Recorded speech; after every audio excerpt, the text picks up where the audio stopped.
Swami Vishnu-devananda talks about karma and Lord Krishna. Ariel Tatsat. Before several years, only last 3-4 years, we're feeding all the birds.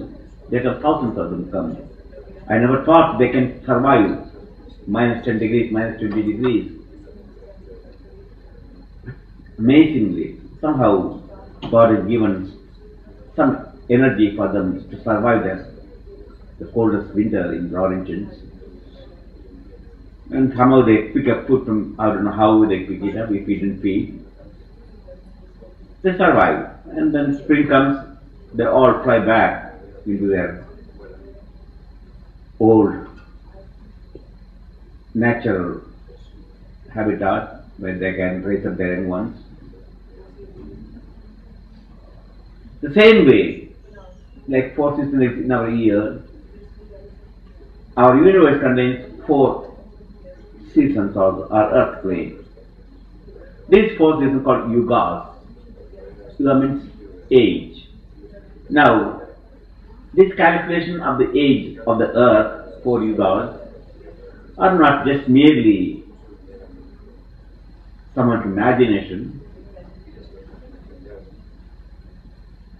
Just like our even ancients, they calculate the eclipse of the sun, moon. By calculation, they can predict. So, primitive man knew. You got almanacs in India. Thousands of years, the astrologers predicted when sun, moon eclipse comes, eclipse of the sun comes up. They predict by mathematical calculation when the position of the sun, moon, stars, when the earth is going to be creating a shadow over the moon or over the sun. All this, that means they knew some kind of calculation, mathematical calculation, thousands of years. So the South American Mayans, South Indians, they got calendars for several hundred years. They make a calendar. So they must have some kind of knowledge about the universal life too, or Earth. Just like we exactly predict when the summer is going to end and when the winter starts, and we turn the clock forward or backward. We also exactly say when the summer comes, summer started, when the winter is going to end. We can literally calculate and predict by watching the motion of the sun. It's not just illusion, it's actual fact. Same way, the ages, they predicted the ages. The 4 ages. So the 4 seasons of the universe. These 4 seasons of the earth is called first Satyuga, the golden age.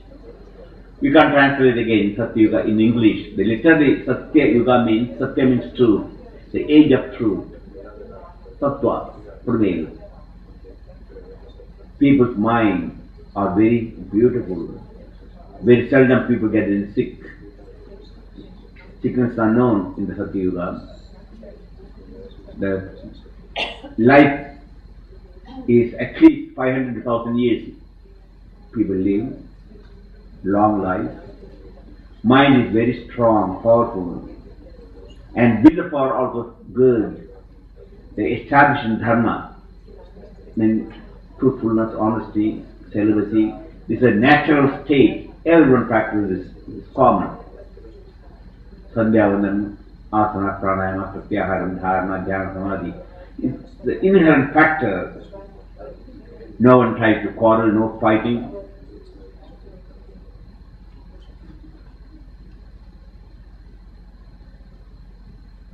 Then slowly dharma weakens, the righteousness. By the end of the Satyuga, that's the truth golden age, slowly man's mind becomes not so powerful. It takes thousands of years. Satyuga is about, according to calculation, about 4 or 8 million years.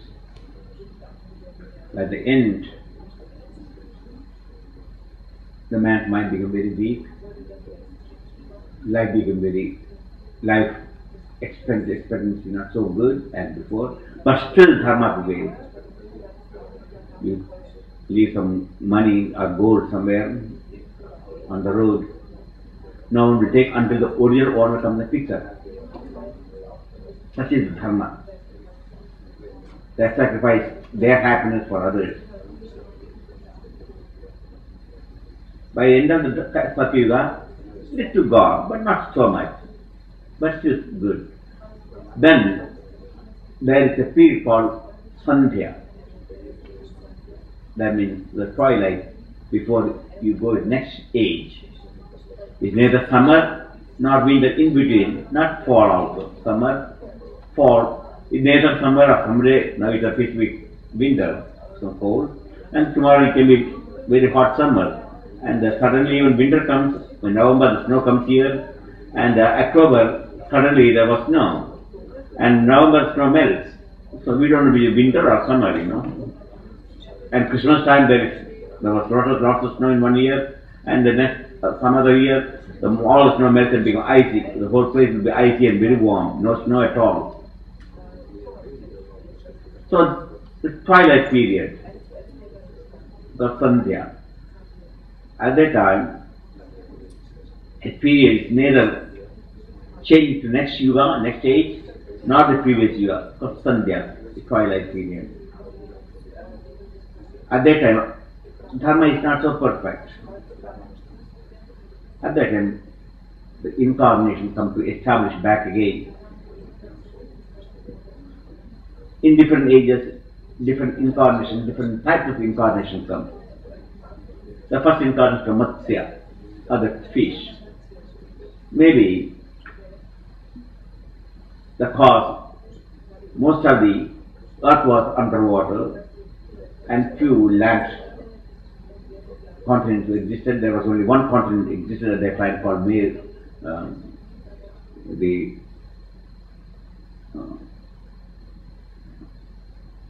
continent of the, that they call it, some name I forgot. And these five continents did not exist at that time.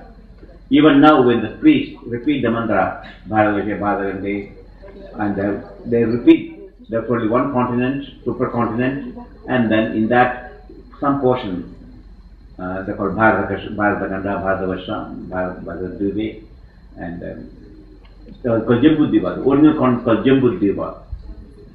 Only one continent existed. At that continent were all together. The plates were not separated, which I mentioned yesterday. So most of the surrounding the Jambudvipa was nothing but water. Maybe that's why the first avatar is called fish. Then deluge came, most of the, even that small continents went underwater or covered by the flood, which sometimes is described also in the, not sometimes, in the Old Testament you can find it, the Noah's Ark. Almost same story existed.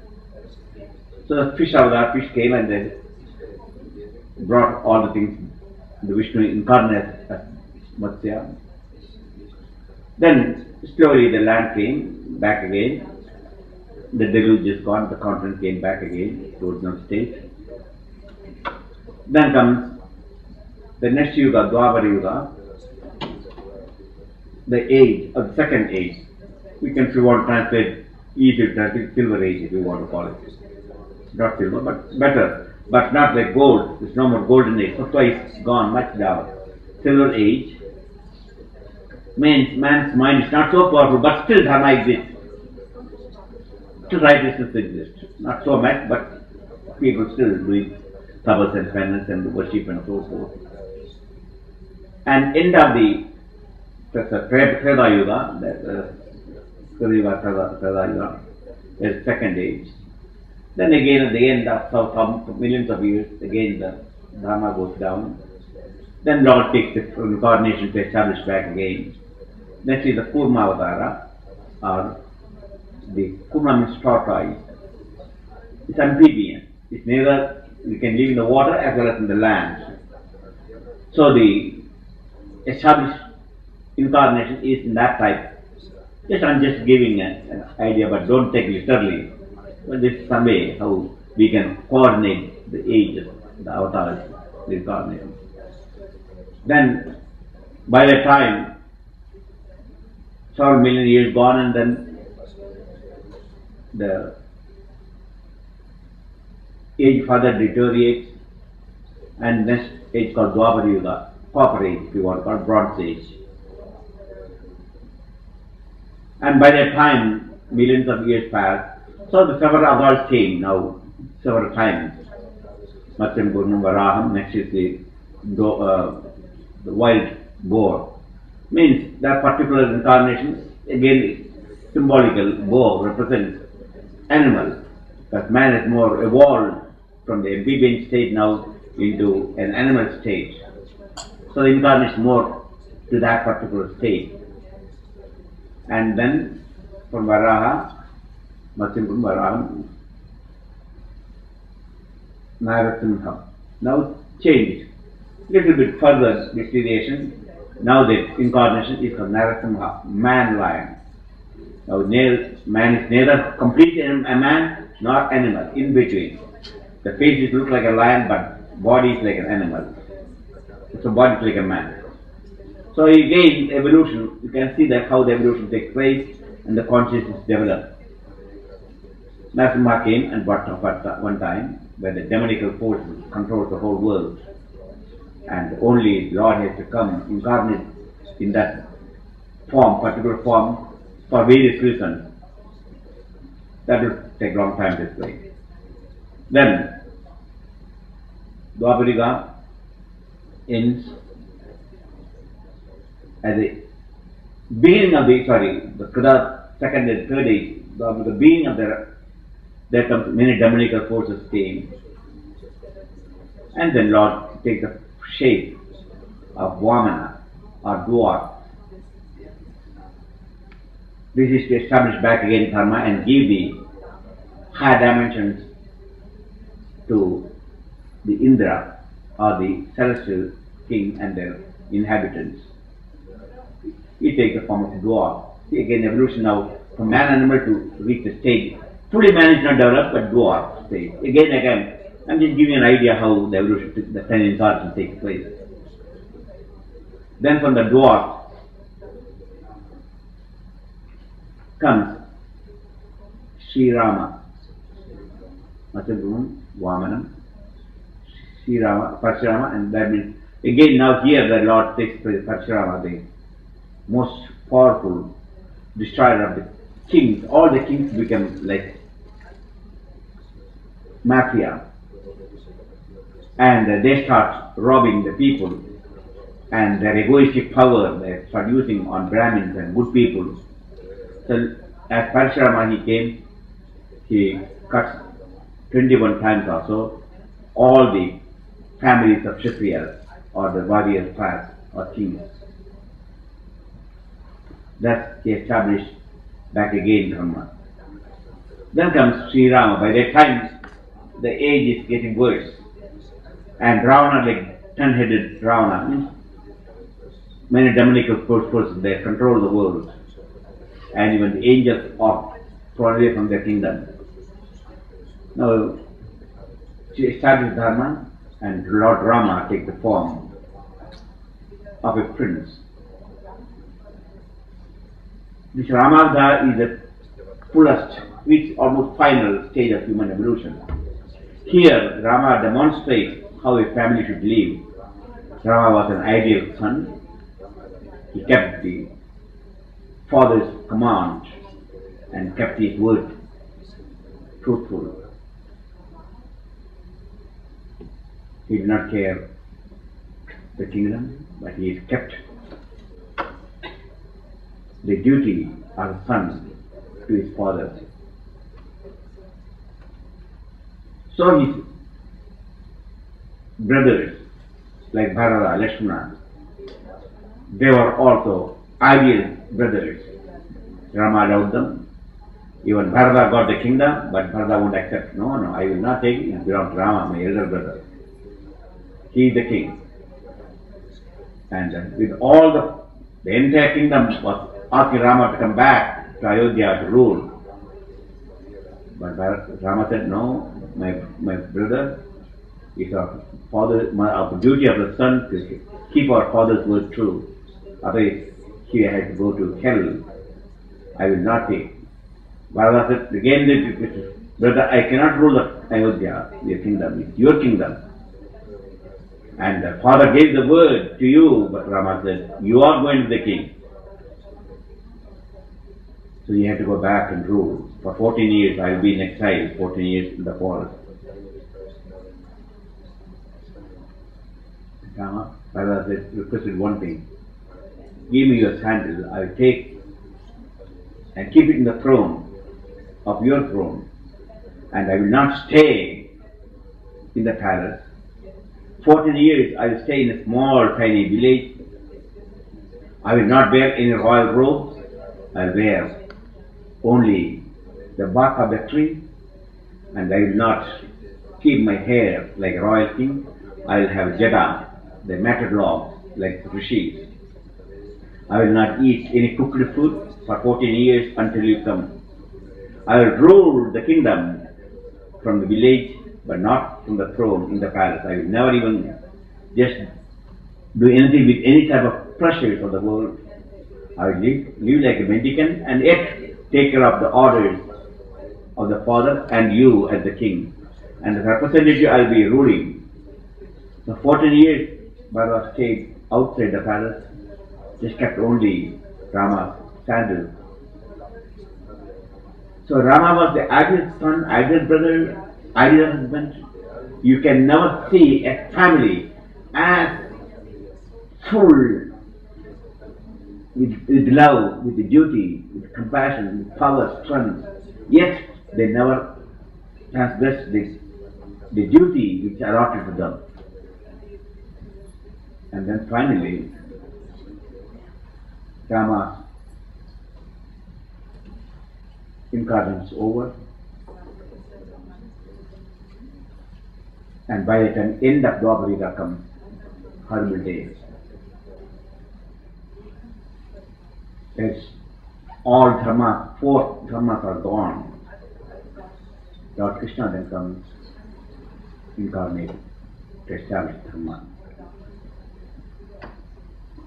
That is Krishna Avatar. Today we are going to celebrate.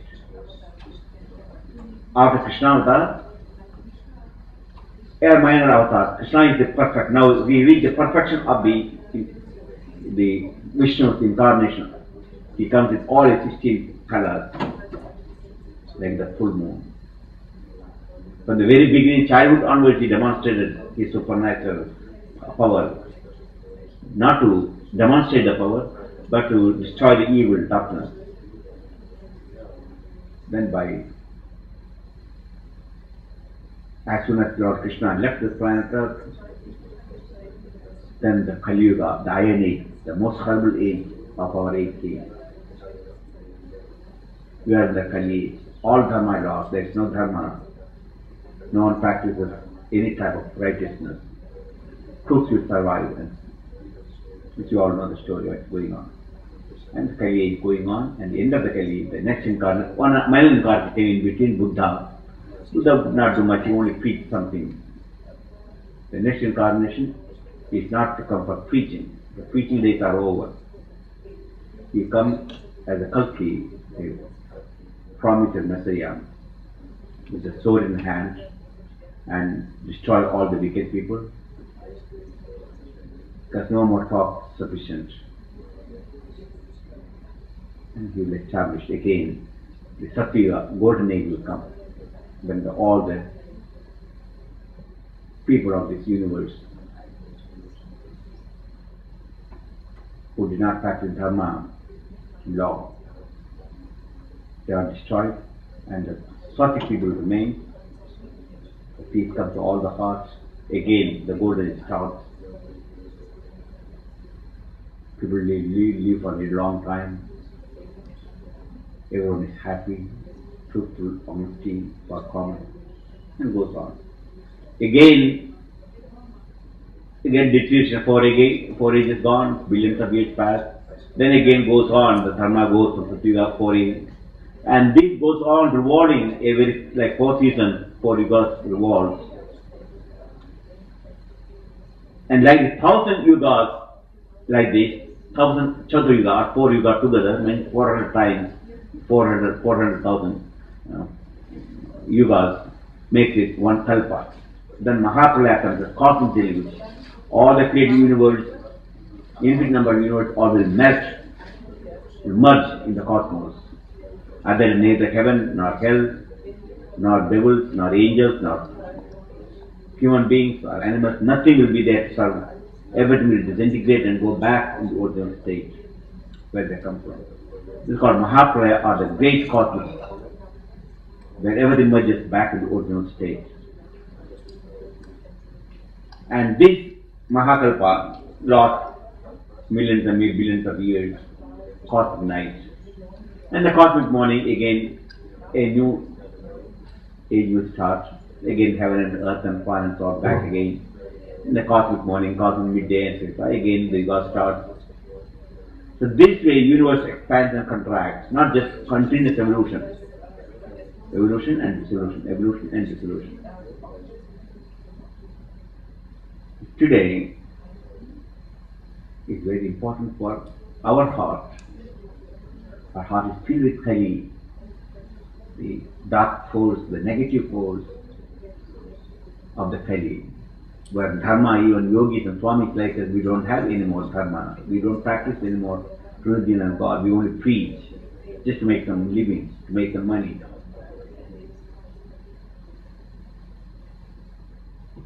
So we invoke, celebrate the birth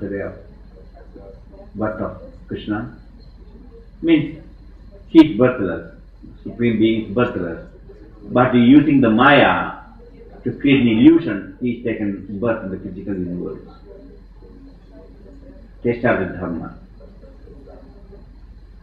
And when he finishes his job, he goes back to his transcendental abode, Vaikuntha.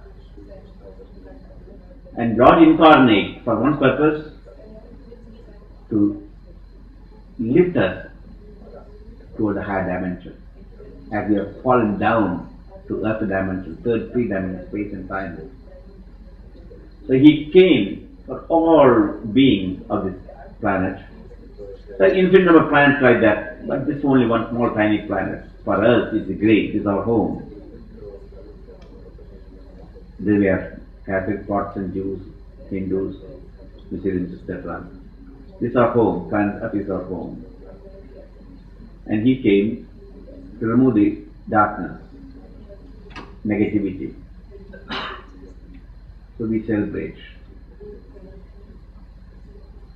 That is the introduction about the incarnation.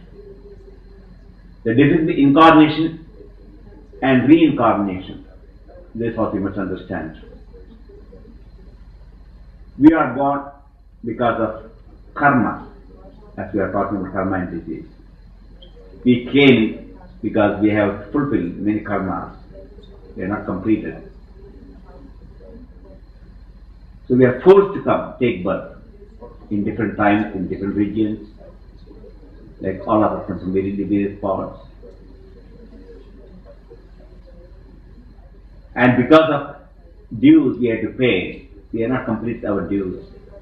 Many good karmas we have to undergo, many bad karmas we undergo. But some of them just matured, like a maturity of an investment. You put some money in the bank, for maturity for 10 years, you get certain interest. So you can go on, use the interest for 10 years and reach maturity. Means neither reinvest the money or use the money for building something else. It reaches maturity. Same way, certain karma is reached, which you invested, which is maturity, and that's what our life here now is called prarabdha karma, which you all know by this time. The one which is moving our life. This is called reincarnation. We are born of karma, not because we want it or we like it. Our karma will bring us to this planet. or to any other planet dimension where karma is matured to reach our evolution. So we are born of karma. Lord, incarnations are not born of karma, the manifestation of the Supreme. He is born of dharma. That's different. They started dharma or righteousness. Yada yada hi dhamma se gani bhare bharada abhidhana dhamma se tadatman janam. Whenever there is unrighteousness increases and dharma, the righteousness becomes weaker and weaker. At that time nobody can help. Then I myself will incarnate or reincarnate. Use my maya and create an avatar to establish dharma. Then again he continues in the Gita, Paritrana Saudhunam, Vinashi Dushtam Dhamma Samstavanasaya, Sambhavami Yuge. That means Paritrana Saudhunam, to protect the good people. Because the good people cannot know justice. You cannot get justice from the government, from the police, from judges. Everything is controlled by the mafia. Judges, police, the presidents, prime ministers, they're all nothing but thieves and rogues. So good people, no place to go. We had suffered tremendously. When that reached the very maximum, the Lord himself protects good people and vinashaya dushkridam, to destroy the wicked people, wicked kings and rulers. Dhamma samsthapanarthaya, then I myself will come. Yuge, every yuga, end of every yuga, I will come myself, that no other person can do. So reincarnation is due to karma like us, but incarnation is not by karma, it's by dharma. God has got no birth, not death. Now he changes, he takes different attributes for a particular time, a particular age, as Matsya, fish, tortoise, etc. He takes this because that necessary, that particular form, the energy is only useful at the particular time. So in Kali Yuga, at the end of this age, it will become very bad, and then Lord will come as a promised Messiah. No more preaching, no more talking, like Krishna's time. He comes with the sword, means energy. He will be traveling at a speed of sound or light in a horse. Naturally, horses won't travel at the speed of light or speed of sound. There must be some kind of rocket. And then he won't be able to kill all the people to get people by sword, because that takes time. Maybe with some kind of lasso or something like that. Lasso sword. And swift, this was the description in the Bible you find. He will come when all the people, trans people have to run their cities from cities to forest to survive. And they leave whatever they can find in the forest. And the kings will become rogues and thieves. And people will be taxed beyond their limit. And the women will be taken prisoners and taken, abducted, women and children. When all dharma is gone, and then Lord says, I will come as Kalki and manifest. That is the yet to come, the promise of my yet to come, the 10th incarnation. But today, so we are going to say the Krishna avatar.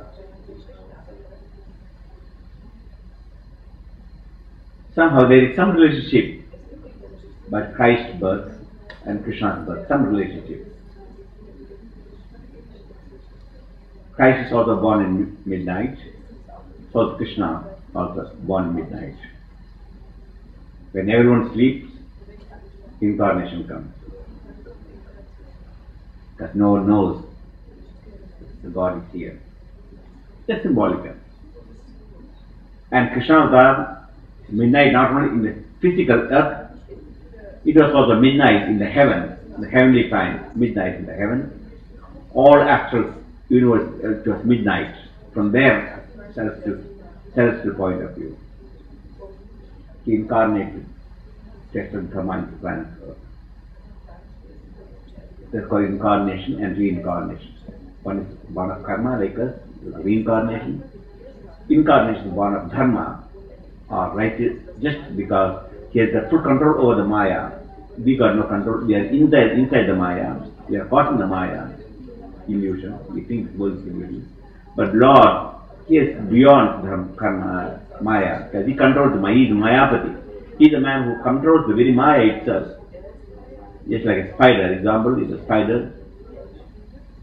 Spider can move in the web anywhere. It's free. But any bug, any mosquitoes, any flies touches the web, is caught. But yet the spider can move anywhere in its creation. The spider web comes from its mouth, and now he uses that web to live. That is creation, like the world, what we are.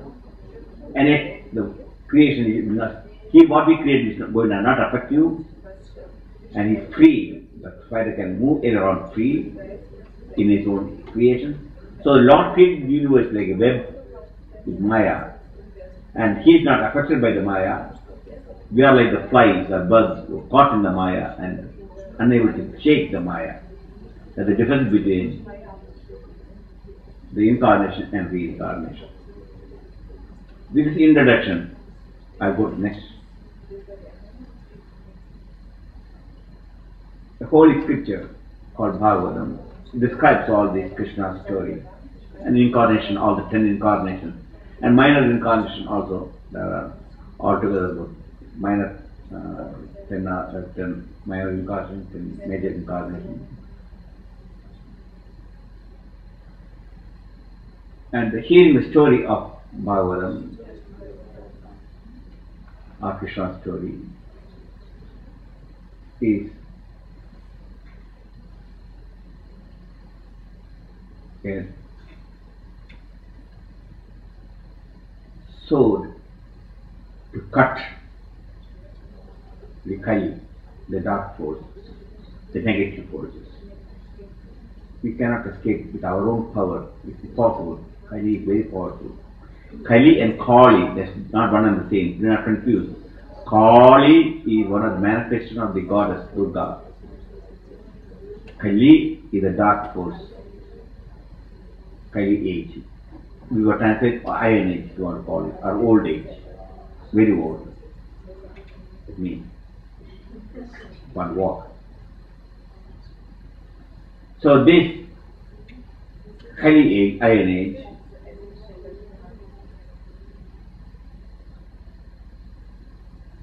to escape this dark force, devotion or bhakti to Lord Krishna. Krishna means, do not think it's the Hindu god. The very name of Krishna means is a blue. Blue is a color. Why he took this particular color? You look at the sky on a clear day. The sky looks like what color? Blue. And how far the sky goes? As much as you want to think. Endless. So Krishna means endless color, means blue. That's only our mind can grasp. The infinite God as a blue. Even the ocean, the vast ocean looks like blue from the distance.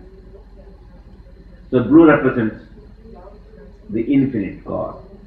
That's where Krishna comes. So it's not just a Hindu god born somewhere.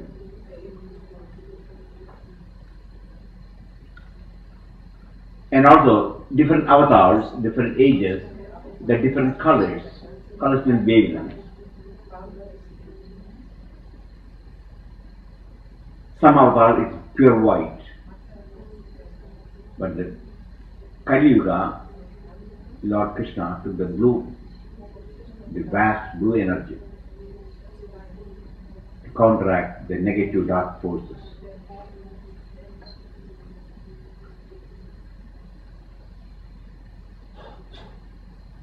So I will read a few passages from Bhagavatam.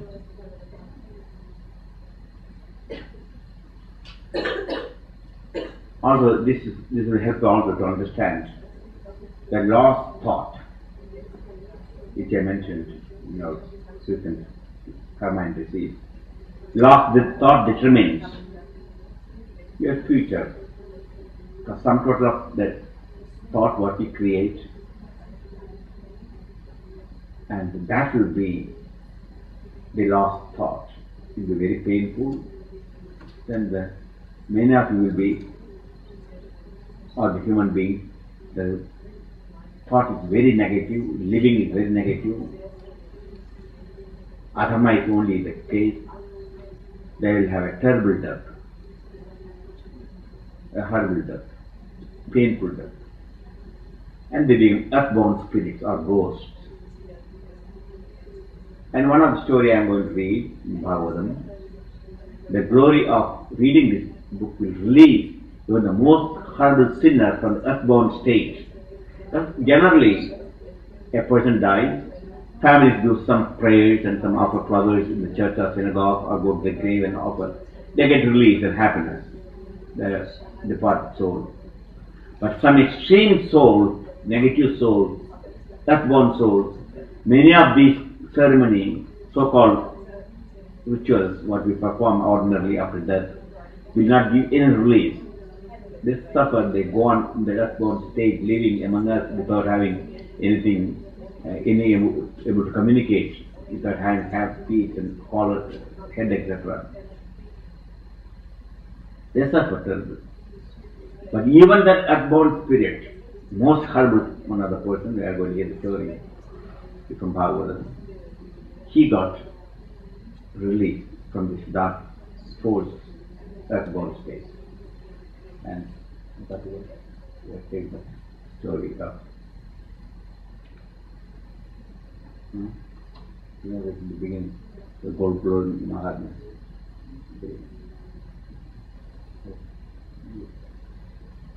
But then read the line. Yeah? It's louder, is it? Yeah? Okay, this time. Just usually where it gets started, actually let's start. Yes, read it.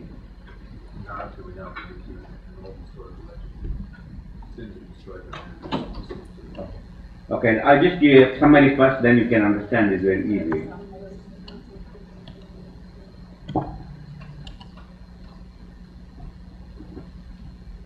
There was a great Brahmin, and he got a wife,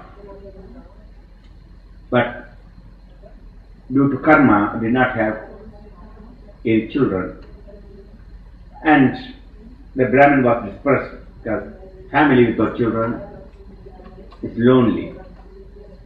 So he went to the forest and met a big sage and asked the blessing, "Oh sage, for me life is miserable because I got no issue, no children. A home without children is horrible, it's like a desert." He pleaded and prayed to the sage, "Bless us with a child." And the sage looked at the Brahmin. "You are not going to have any children in this life because your karma says you cannot have any children.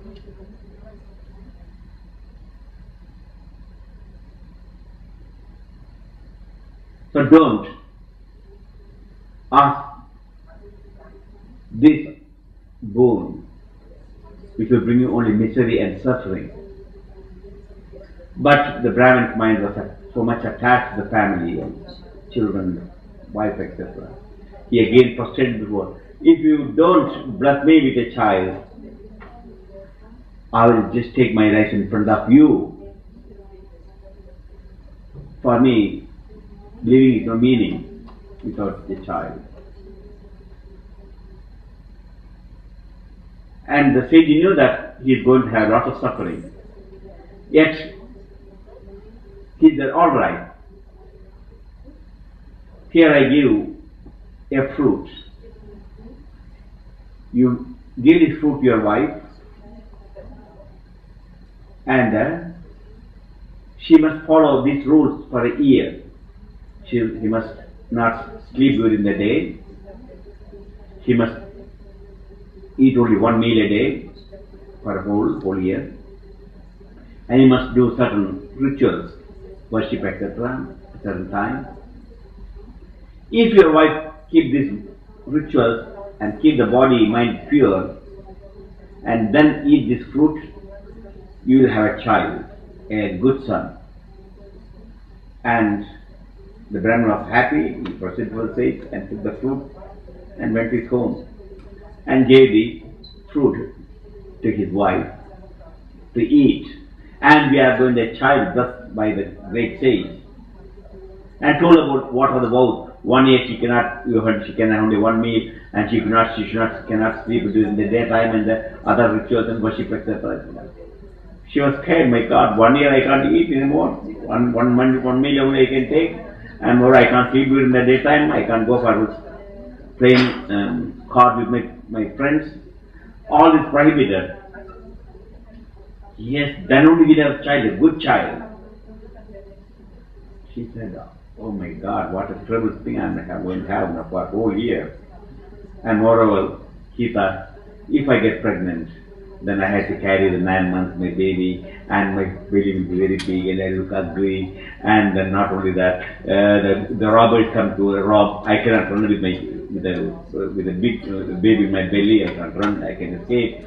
And the robbers, they take all my wealth away because I can't look after them properly. And she gave various excuses not to have a baby. And the husband wants the baby, but she doesn't want. She doesn't want to get pregnant and have it. So what she did, she gave the fruit to a cow to eat. And pretend that she's pregnant by putting all the clothes and so forth. And the Brahman was thinking, oh my, why is she pregnant? And the child, the fruit given by the Brahmin is magnetized, spiritual magnet. So the cow also was pregnant, kind of became pregnant, but not she. And now she knows that her husband will one day expect a baby to come, but she has got a sister, and the sister is really going to have a baby. So both sisters joined together and talked about the condition he is, and I'm pretending I'm pregnant, but my husband will find out. So what we have to do, he help me, now help me. Of course, she is quite rich, her husband is quite rich, but her sister is not so rich. So they made a kind of deal. When you give birth to a child, you give me the child to me. And I'll pretend that the child belongs to me. This way my husband will be pleased. And then I will say, I do not have any milk to feed the baby. And I will tell, my sister had a baby and she lost the baby and she's got lots of milk. So I will bring the child. So you take care of the child, your own child. And I will give so much money for this. And so you come to my house and you take care of my baby, feed my baby and your baby as my baby. And so they agreed. Conspiracy went on, and she pretended that she is pregnant and she gave birth to a beautiful baby. And then by the time her sister came with the baby, and she said, "Oh, my child is dead," and then pretend this is the Brahmin's baby. And though she told her husband that my child, because I do not much milk and she has got lots of milk, that her baby died, please let her take care of in our own house. Brahmin was very happy, and his sister-in-law to stay and take care of the baby and nurse the baby. And simultaneously the cow also gave birth. And but this cow has got a big horn, a big ear. It's like a human baby because the prayer, the magnetic power of the thing. So he has got, the ear is like a cow, but rest of the things like human body. So the Brahman was more happy. Now he has got two children. One the cow baby called, and the other is the real from his own wife, though he brought a sister-in-law. He did not know that. So this went on, and this is called the sister's son.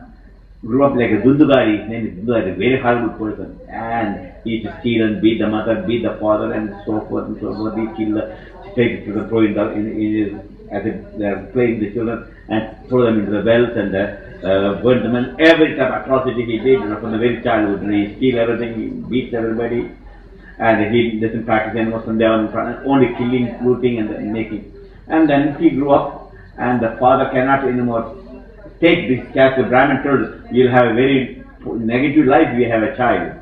And that's why, my God, then he started crying, my God, why did I do this? I perhaps I should not have children. He constantly, why children, mother was beaten and father was beaten, they stole all the things, and neighbor's children are thrown into the well, etc. Constantly, the Brahmin went to a forest. He could not take this anymore, beating and suffering. And he went and died in the forest. Now the mother, the real mother, she also got lots of pain from this son. He's her own son, but now sister is bringing up, sister is left to, no, I can't take care of my duty is over. And this son has got, Dundugari has got 5 prostitutes to take care of. And he had to find money, so he started looting and took all the vessels and all the homes, everything the stores hold, and started beating the mother. Where did he hide the money? Come on, beat, I'm going to kill you. And she gave everything what she had, and she could not anymore take care of his. And then, so she jumped into the well and died also. And now he has to take care of the 5 women and living. So he has to make only living by killing and looting and robbing. And one day he brought lots of jewelry by killing the king's palace. And the woman started thinking, oh my God, now he's got lots of money. But the king one day will find out, and soon we all will be hanged for the crime. So they tried to dispose of, because we don't need any more of him, because we got enough money. And with this jewelry we can survive all our life. So they decided 5 months together, we will kill him this night. So they tied him and bound him in all the 5 together. They made consider they bound him on a bed with all the ropes they can think of, and they tried to choke him, all the 5. But still he could not, he won't die with all the choking. And they put hot charcoal in his mouth and tried to destroy him. And with the painful dust with the hot charcoal and howling, he died and became an earthbound spirit, the ghost. And the story goes on. And by that time, his brother is opposite, the babe born of the cow. He has got a very virtuous life and all good thing he did, and even a pilgrimage and did everything. The father died and the mother died, and he did all the special ceremony in different places. Then after years of pilgrimage, he came back to his house. By that time his father and mother died, and his brother also is no more, because in the ghost form. At midnight he was lying in his old house, and there comes a horrible figure, and he's got no figure, constantly changes from one life to another. Suddenly he like an Indra and like a demon and like a cow, like elephant, because as according to thought, because he's got no physical body, so these people take any form according to thought, the body shapes.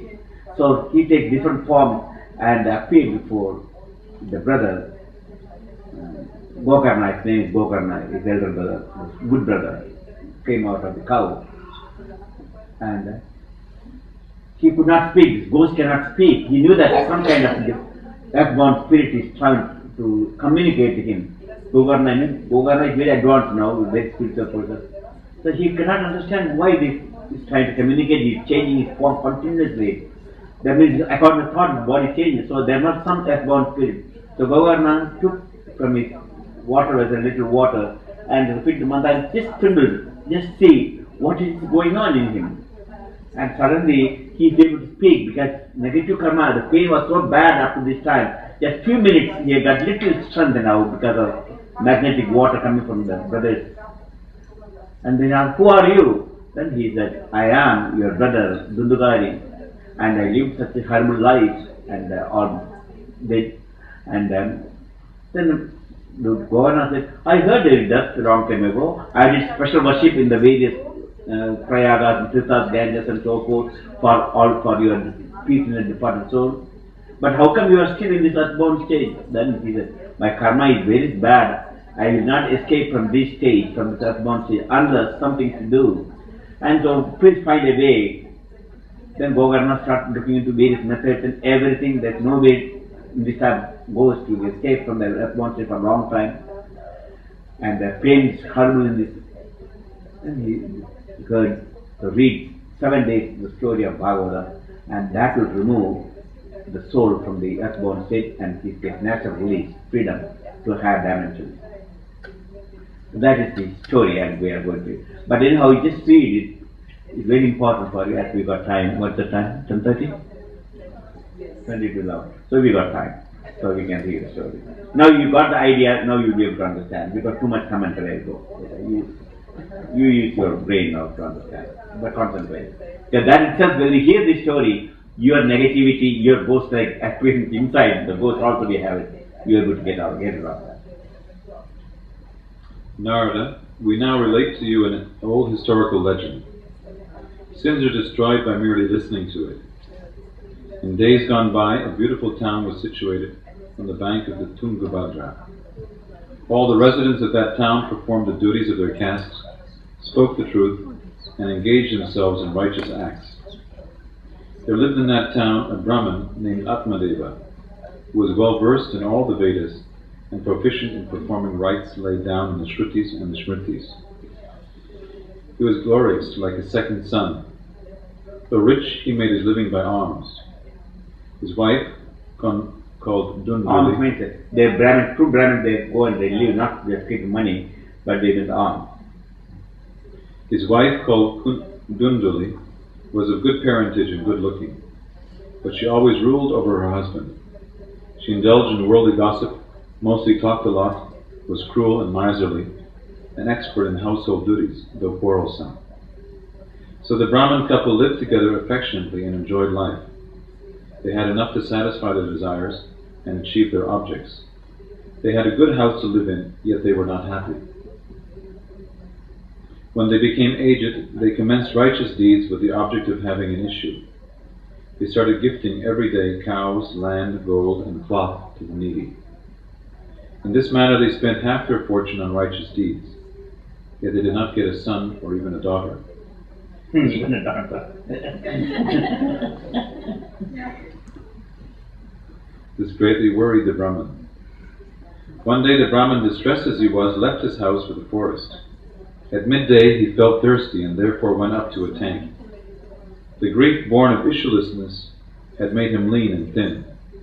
After he had drunk water, he sat down exhausted. After 48 minutes, a sannyasi too arrived at that very spot. When the Brahmin saw that the sannyasi had quenched his thirst, he went to the sannyasi and after bowing at his feet, stood in front of him sighing. The sannyasi said, "O Brahmin, why are you sighing? Tell me at once the cause of why you weep. In what great distress is your grief?" The Brahmin submitted. "O sage, what description shall I give you of my sorrow, earned through sins I did in my previous lives? When I offer oblations of water to the spirits of my departed ancestors, the water becomes lukewarm to their sides, and they drink that lukewarm water. The gods and the Brahmins do not accept my offerings with pleasure. I am so grieved by the agony of issuelessness that everything appears to me to be void." Because according to the theory, that your children will give oblation for the departed souls. And if you don't have a son, and naturally when you die, when you go to heaven, there's no one to give you oblation. That means you won't get anything in the heaven to enjoy, because what you give by your children, you'll make a living. Like a master charge, you can use it. But there's no one to give master charge. There's no children. That's one of the problem he's having. Worthless is life without an issue. Worthless issue means, if you don't understand, means child. Worthless is home without an issue. Worthless is wealth without an issue. Worthless is a race without an issue. The cow I keep turns out to be altogether barren. The tree I plant does not bear any flower or fruit. The fruit that comes to my house soon gets rotten. When I am so unfortunate and issueless, what should I live for? Saying so and struck with grief, the Brahmin began to weep bitterly beside him. This greatly moved the heart of the ascetic, who was established in yoga. He saw the lines on the forehead of the Brahmin, and coming to know everything, then spoke to him at length as follows. Sannyasi said, "O Brahmin, give up the infatuation for getting an issue. Most powerful is the course of one's destiny. Taking recourse to wisdom, give up the craving for mundane existence. Listen to me, O Brahmin. I have looked into your past karma today. For 7 lives you will have absolutely no son, and no son at all. In the days of yore, the kings of Sagara and Anga had to suffer a lot because of their sons. Therefore give up all hope of having a family. There is all happiness in renunciation." The Brahmin said, "O saint, how will Viveka help me? Perforce let me have a son, otherwise I will in your very presence become unconscious with grief and give up my life. This renunciation in which there is no pleasure of having a son is altogether insipid. The only sweet thing in this world is family life, crowded with sons and grandsons." Seeing this insistence of the Brahmin, the sage rich in ascesis said, "King Chitraketu suffered greatly in his attempt to undo his..." Again, try to warn him not to worry, don't try to find this. You renounce and just you want 7 lives, you don't have children. So he still telling him, don't ask this for a child. So he's giving some examples from the other. "Therefore you cannot be happy with a son, because you are like one whose plans are frustrated by destiny. You are so insistent and stand before me seeking end. What should I tell you in these circumstances?" When the sage saw that the Brahmin was still pressing his demand, he gave a fruit to the Brahmin and said, "Let your wife eat this fruit. She will then give birth to a son. For 1 year your wife must practice truthfulness, cleanliness, and kind-heartedness. Give alms and take meals consisting of only 1 type of cereals, and that too once a day. By doing so she will get a son of exceedingly sinless disposition." Having said so, the yogi departed and the Brahmin returned to his house. There he gave the fruit to his wife, and himself went away somewhere. Crooked as she was, his young wife wept and said to one of her female friends, "I am greatly worried, and so I will not eat this fruit. By eating the fruit I will conceive a child and get big-bellied. So the argument now you don't want to get pregnant. I will not be able to take full meals. This will make me weak. Only 1 meal a day, no? And I will not be able to do domestic work. If by chance dacoits attack the village, how will a pregnant woman be able to run? If, like the celebrated sage Sukha, the fetus lingers in the womb, how will she be able to deliver it?" Because if it goes more than 9-10 months, you know, what is going to happen? There's nobody holds, I'm not going to deliver the baby. In case the fetus comes out in a slanting position at the time of delivery, I may even lose my life. Otherwise too, O friend, pangs of childbirth are very severe.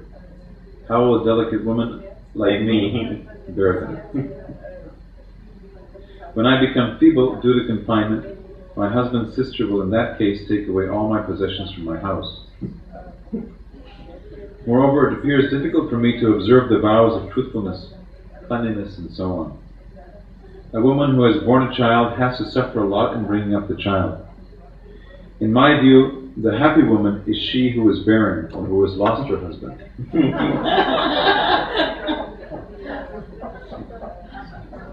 Arguing on these fallacious lines, she did not eat the fruit. When her husband asked her if she had taken it, she replied that she had. One day her sister came to her house of her own accord. She narrated everything to her and said, "I am greatly agitated over this. I am getting weak day by day on account of this worry. Sister, what shall I do?" The sister replied, "I am in the family way. When a child is born to me, I shall give it to you. Till then, you pretend to be pregnant and take in the house comfortably. and stay in the house comfortably. Give some money to my husband, and he will hand over the child to you. I will so manipulate things that people will say my child died at the age of 6 months, while I will come to your house daily and suckle the child. In order to test its efficacy, give you the fruit just now to the cow to eat. As is the nature of women, the Brahman's wife did precisely as her sister told her. Now in due course, when a child was born to her sister, the father of the child secretly brought it at once and gave it to Dundali. She too informed her husband that a child had been comfortably born to her. All were happy to learn that a son was born to Atmadeva. The Brahman performed the ceremony of Jatakarma in connection with the birth of the boy and made gifts to Brahmins. There was a mixed noise of songs and musical instruments and much festivity at his door. Dundali said to her husband as follows: "There is no milk in my breasts. Milkless as I am, how shall I be able to nourish the child on other milk? My sister has recently given birth to a child, but the child died. Calling her, keep her in our house, so that she will suckle your babe and nourish it." For the protection of his son, her husband did all that he was told by her. The mother, Dundali, named the child Dundukari. 3 months later, the cow also gave birth to a human child. All its limbs were well formed. It was godlike, spotless, and shone like gold. The Brahman was delighted to see the child, and he himself performed all the purificatory rites connected with it. People took it as a wonderful phenomenon, and all came to see the child. They said to themselves, "Look here, fortune has indeed smiled on Atmadeva at the present moment. It is really wonderful that even a cow should fetch him such a godlike child." By the dispensation of fate, no one came to know of the secret. Seeing that the ears of that child were like those of a cow, Atmadeva named it Gokarna. Go means cow, Karna means ear. Ear like just a cow. The rest is not beautiful. With the passage of time, the 2 boys grew to manhood. Of them, Gokarna was learned and wise, while Dundukari was very wicked. He never washed himself, nor did he observe cleanliness and other rules of good conduct appropriate to a Brahmin. He ate undesirable things. His anger knew no bonds. He possessed evil things and even ate food touched by the hands of a dead body. He committed thefts and bore ill will to all. He set fire to others' houses. He took children in his arms, apparently in order to fondle them, and immediately threw them into a well. He took delight in killing and moved about armed. He oppressed the miserable and the blind. He delighted in the company of members of the lowest caste and used to wander about, noose in hand, with dogs, in search of game. Falling in the evil company of prostitutes, he squandered all his paternal fortune. One day he cudgeled his parents and himself took away even the utensils from the house. When all his property was thus lost, the miserly father of Dundukari began to wail at the top of his voice. So the tradition goes. He said it would have been much better if his mother remained issueless. Now he's happy. An evil son is a source of agony. Where should I live? Where should I go? Who will alleviate this distress of mine? Ah, a great calamity has befallen me. This suffering will prove to be the cause of my death. That very moment the wise Gokarna arrived there. Revealing the glory of dispassion, he tried to open his father's eyes. He said, "There is no substance in this world. It is full of misery and is a source of great infatuation. Neither sun nor wealth really belongs to us. A man attached to these has to burn day and night on their account. Happiness neither belongs to Indra, the king of gods, nor to a universal monarch. He alone who is disgusted with the pleasures of sense, is given to contemplation and lives in seclusion, is really happy. Give up the silly notion that Dundukari is your son.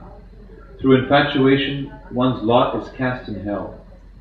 This body of yours is bound to fall. Therefore renounce everything and retire to the woods." Hearing this admonition of Gokarna, his father decided to go to the forest and said, "O son, Point out to me in detail what I should do while living in the forest. A fool as I am, bound by ties of affection, I have lain as a cripple in the deceptive well of mundane life due to my past karma. Surely lift me up, O storehouse of compassion. Gokarna continued, cease you to identify yourself with a body consisting of bones, flesh, and blood. Give up forever the feeling of miyam with regard to wife, son, and so on. Constantly look upon this world as momentary. Taste the joy of dispassion and be established in devotion to the Lord. Constantly practice the virtue of remembering the Lord. Abandon all temporal duties. Wait upon saintly persons and give up the thirst for the pleasures of sense.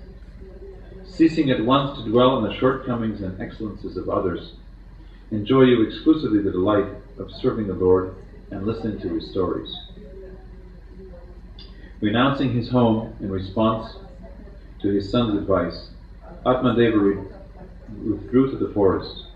Although he was on the wrong side of 60 at that time, Wrong side of 60 what means? He's older than 60. More than 60 like me. I'm the wrong side of 60.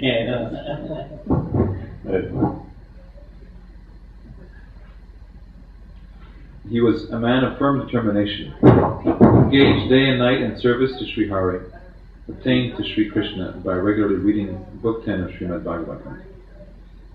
Now, how Gokarna attained final beatitude. Sutta began again.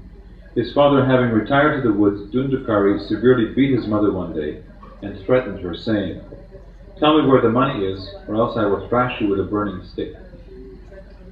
Afraid of this threat and grieved by the ill treatment received from the son, the mother threw herself into a well at night and died at the fall. Established in union with God, Gokarna experienced no sorrow or joy. He had no enemy or friend and left on a pilgrimage. Dundukari stayed in the house with 5 prostitutes. His understanding having been confounded by his anxiety to maintain them, he began to perpetrate the most heinous acts. One day, those unchaste women sought ornaments of him. With that end in view, he went out of the house, blind with passion and forgetful of his death. Stealing money from here and there, he returned home and handed over to them costly garments and some gold ornaments. Seeing a collection of abundant riches, the women thought the same night, "This fellow commits burglary every day. Hence, the king will apprehend him. Nay, confiscating his wealth, the former will also certainly sentence him to death. Therefore, for the preservation of this wealth, why not secretly kill him? Disposing of him and appropriating the wealth, let us go wherever we like." Having resolved thus, they bound him tightly with cords while asleep, and placing a noose round his neck, tried to strangle him. He, however, did not die soon. Then they were filled with anxiety and actually put live coals into his mouth. Distressed with extreme agony caused by the flames, he expired. They consigned the dead body to a pit, as women are generally daring. Nobody could know of this clandestine act of theirs in its true colors. Questioned by people, they gave out that, lured by greed of wealth, their paramour had gone to some distant place and would return within that very year. A wise man, as a matter of fact, should under no circumstances repose trust in wicked women. The fool who relies... Remember, wicked woman, okay? Be careful with that. Not all women, okay? The fool who relies on them is assailed by calamities. None is beloved of women whose speech is full of nectar and enhances the delight of the concupiscent, while their heart is piercing at the edge of a razor. Collecting all the wealth, those unchaste women, having many a paramour, absconded, while Dundukari took the form of a dreadful spirit as a result of his evil deeds. He made upon spirit ghost before. Assuming the form of a whirlwind and tormented by cold and sunshine, he ever ran hither and thither, going without any nourishment and remaining thirsty. The earthborn spirits or ghosts are just like us. Only thing is they don't have the body to enjoy or and undergo hunger, etc. They suffer terrible. That's why suicide and other things are prohibited in all religions. You see. Because they suffer terrible, unbelievable suffering they undergo. Repeating the words, "Ah, goodness," he found no protection anywhere. After some time, Gokarna learned from the people that he had died. Realizing how helpless the spirit was, Gokarna performed the Shraddha ceremony with respect to him at Gaya. Yeah, one of the very important place that they perform the rites after the death for the departed soul, and very beneficial for the departed soul. Nay, to whatever place of pilgrimage he repaired, he did Shraddha there. Roaming about in this way, the said Gokarna returned to his own town. Unnoticed by others, he came to sleep at night in the courtyard of his own house. Coming to know that his kinsman was lying asleep there, Dundakari revealed himself to him at midnight in a most frightful form. As a ghost coming and trying to inform his brother, but brother couldn't understand the Gokarna, who this horrible figure is. Now he appeared as a ram, now as an elephant, and again as a buffalo. As a thought, the mind thinks, just like we think several things, so the body changes according to the thinking, automatically it changes. Now he appeared in the form of Indra, now as the god of fire, and again in a human form. Perceiving this inconsistent behavior of his, Gokarna concluded that he was somebody in an evil plight, and remaining firm, spoke to him as follows. Gokarna said, "Who are you appearing to in an exceedingly frightful form at night, and whence have you been reduced to this plight? Please tell us whether you are some spirit, or fiend, or ogre." Sutta continued. Questioned by him thus at that moment, the spirit cried at the top of his voice again and again. Being unable to speak, he made gestures alone, it is said. Taking water in the hollow of his joined palms, then and consecrating it with a sacred text, Gokarna threw it on him, and purged of his sin to some extent by being sprinkled with that water. The spirit began to speak as follows. The spirit submitted. "I am no other than your own brother Dundakari, by name. The status of a Brahmin was forfeited by me through my own fault. Numberless sins were committed by me, revolving the plane of rank ignorance. I killed many men, and as such was in my turn tortured to death by public women. Attaining the form of a spirit in consequence of this, I am undergoing a miserable plight. As my sinful deeds are fructifying now as ordained by Providence, I subsist on the air alone. O friend, O brother, ocean of compassion as you are, redeem me soon." Hearing his appeal, Gokarna forthwith spoke to him as follows. Gokarna said, "Oblation in the form of balls of cooked rice, etc., has been made by me for your benefit in accordance with the spiritual and scriptural ordinance of Gaya." All departed souls, their brothers or sisters, they perform this for the departed soul. But I did all these things. How come you are still in this state? I performed all the things you must have got really wrong time ago. It is a matter for great surprise to me how you have not been liberated in spite of that. If no redemption has been brought about even through Shraddha at Gaya, They have the most powerful energy comes from there, and there you get redemption generally. They're supposed to have, but even then, I did that all that. Still, you didn't have redemption from this state. there is no other remedy in this behalf, I am afraid. Point you out in detail, O Spirit, what should be done by me now. The Spirit submitted. My redemption will not be brought about even through hundreds of Shraddhas done at Gaya. Think you of some other remedy now.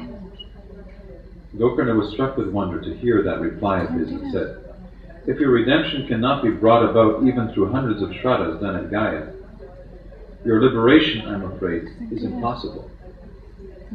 Nevertheless, at present, O Spirit, stay in your abode free from fear. Pondering over this question, I shall do something conducive to your liberation." As instructed by him, Dundakari departed thence to his own abode. Gokarna taxed his brain over the problem the whole night, but could not strike upon any expedient. Seeing him come, people called on him in the morning out of affection. He related to them all that had occurred the previous night and how.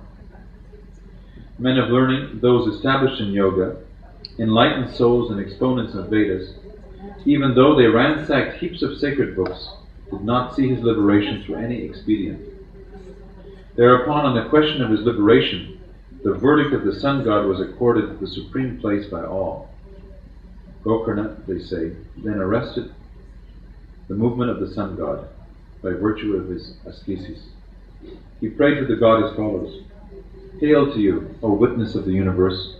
Pray tell me the means of release concerning Dundukari." Hearing this, the sun god spoke distinctly from afar as follows: "Mukti will follow from Srimad Bhagavata. Give a complete reading to it in the course of a week." This pious exhortation of the sun god was, as a matter of fact, clearly heard by all. All said in one voice, "This should be pursued with diligence. It is so easy to accomplish." Making up his mind to that effect, Gokarna set himself to the task of expounding Srimad Bhagavatam. Men flocked to that place from the different parts of the country, including the countryside, for the purpose of listening to an exposition of Srimad Bhagavatam. They say the crippled, blind, aged, and dull-witted too arrived for the attenuation of their sin. There was a large concourse which caused wonder even to the gods. The moment Gokarna ascended the seat meant for the exponent and started expounding the story of Srimad Bhagavata, the aforesaid spirit too arrived. Looking about for a seat, he saw there a bamboo with 7 joints standing erect. The 7 joints are 7 knots, 7 chakras. So if you took the bamboo has got knots, like a sugarcane has got knots. And that's the only place you get. These spirits cannot stay in one place because they are continuously moving. They need some place to perch like a bird. So he took the bamboo of the place to perch to get a story, that ghost. Entering the hollow at the base of the bamboo, he actually settled down there for hearing the exposition. Unable to remain fixed at one place in the air, gaseous as he was, he entered the bamboo. Taking a Brahmin who was a votary of Lord Vishnu to be the chief listener, the said Gokarna began to expound Srimad Bhagavata in an audible tone from Book 1 itself. At the close of the day, when the exposition was adjourned for that day, they say a marvel took place. One of the 7 joints of the bamboo, namely the last one, cracked while the good men present there looked on. It's like one of Muladhara chakra broke. One of them. It's like representing Muladhara chakra, the first knot. On the second day at sunset, likewise the second joint from below burst open, and on the third day at dusk, the third one similarly burst open. Having burst open in this way the 7 joints of the bamboo in 7 days, the spirit shed the form of a spectre through the hearing of all the 12 skandhas of Srimad Bhagavata.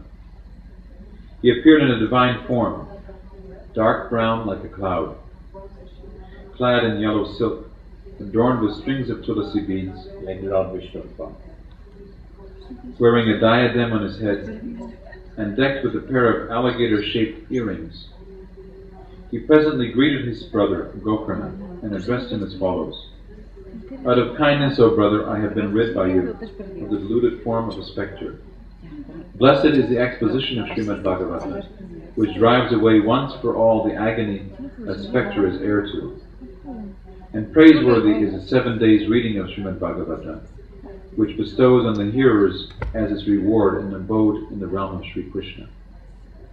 When a 7 days reading of Srimad Bhagavata is at hand, all the sins shudder to think that the contemplated exposition will bring about their dissolution apace.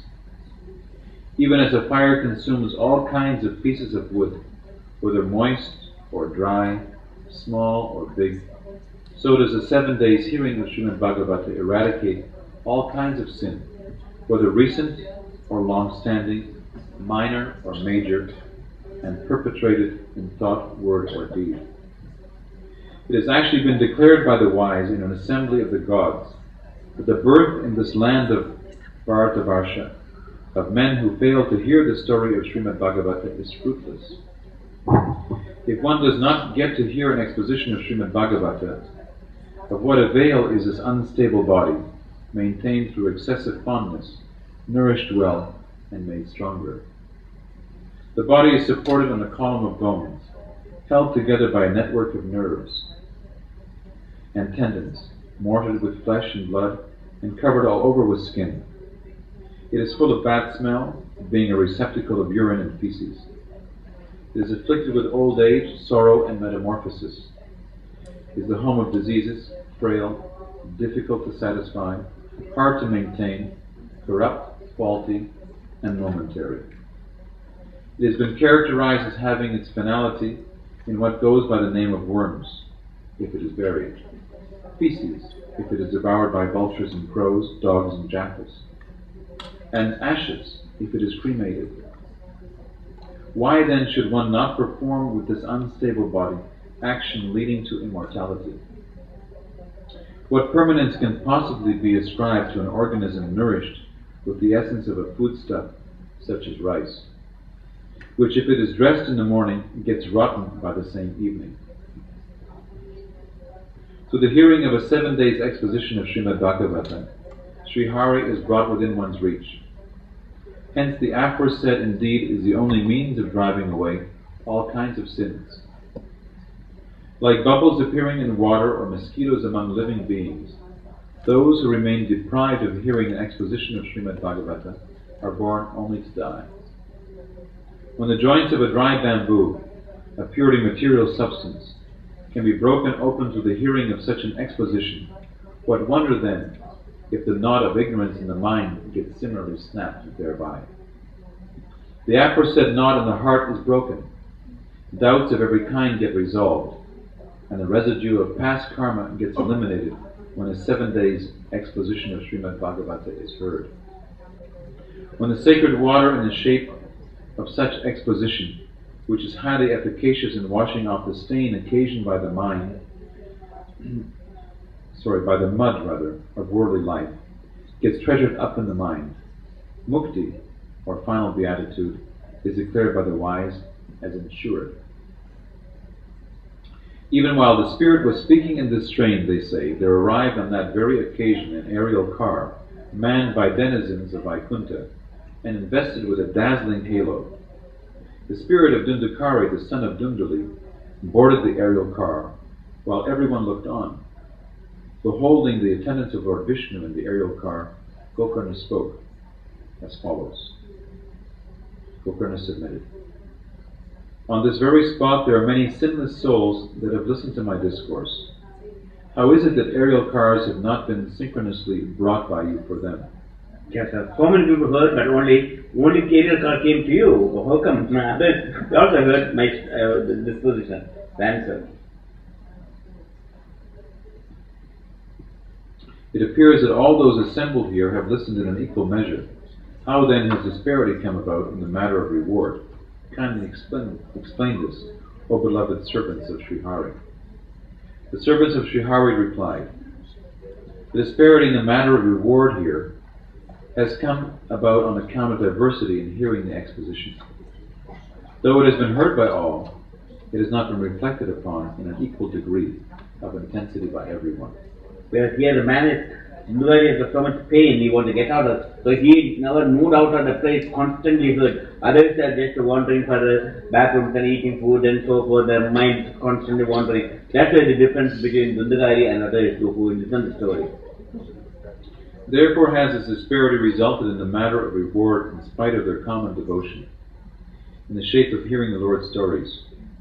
O bestower of honor on others, the exposition was heard by the spirit of Dundukari while abstaining from food and drink for 7 days and nights together. Cogitation, etc., was also thoroughly done by him with a composed mind. Infructuous in spiritual wisdom, which is not firmly rooted, hearing of scriptures is marred through listlessness. Counsel which is received with a doubting mind is lost, and fruitless is the muttering of a sacred text done with a restless mind. Damned is a tract of land destitute of devotees. Food offered for the benefit of a departed ancestor or relative to an unworthy recipient is lost. A gift made to one not versed in the Veda goes in vain, and a race which is devoid of good conduct is ruined. Faith in the words of a preceptor, the thought of one's wretchedness, the subjugation of one's mental aberrations and unfaltering devotion to the hearing of Srimad Bhagavata, if these and other such virtues are accomplished, then alone is the hearing of Srimad Bhagavata efficacious. At the end of a second hearing of the scripture, all will surely attain an abode in Vaikuntha. Lord Sri Krishna will personally take you, O Gokarna, to Goloka, his divine realm. Saying so, they all ascended to Vaikuntha, chanting in a chorus the names and praises of Sri Hari.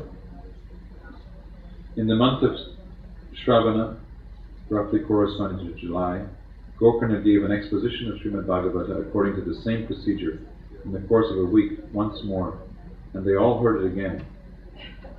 Now hear, O Narada, what happened at the end of the exposition. Sri Hari appeared, they say, along with his devotees in a number of aerial cars. Shouts of triumph and greetings issued from many lips on that occasion. Out of delight, Sri Hari himself blew his conch, and closely embracing Gokarna, Sri Hari gave him a form similar to his own. Sri Hari likewise instantly transformed other hearers too into so many divine personages, dark brown of hue, clad in yellow silk, decked with a diadem and a pair of alligator-shaped earrings. All living beings that were present in that village, including dogs and men belonging to the pariah class, they too were given a seat in the aerial cars by the grace of Gokarna on that occasion. They were all transferred to the realm of Sri Hari, the destination of yogis. Delighted to hear the exposition of Srimad Bhagavata, the aforesaid Sri Krishna, who is so fond of his devotees, ascended with Gokarna to his divine realm, Goloka, dear to cowherds. Even as the residents of Ayodhya accompanied Sri Rama to his divine realm in the former days, so were they transplanted to Goloka, which is so difficult even for the yogis to attain. By only hearing an exposition of Srimad Bhagavata, they all actually reach that divine realm, which is ever beyond the reach of the sun, moon, and siddhas. What shall we tell you on this occasion about the glorious rewards that are earned by hearing the stories forming part of Srimad Bhagavata according to the procedure of a 7 days sacrificial session? Om Shanti. I'm sure you all have doubts about the story. That's natural. Because we believe only what we see. We believe only what we hear with our own ear, with our own perceptions. But the reality is, yes, this planet is not only for living people like us, there are millions of earthbound spirits exist who died by unnatural causes, by suicide, by accidents, by war, by suffering, by terrorists blowing up the aeroplanes. Yes, they also live with us.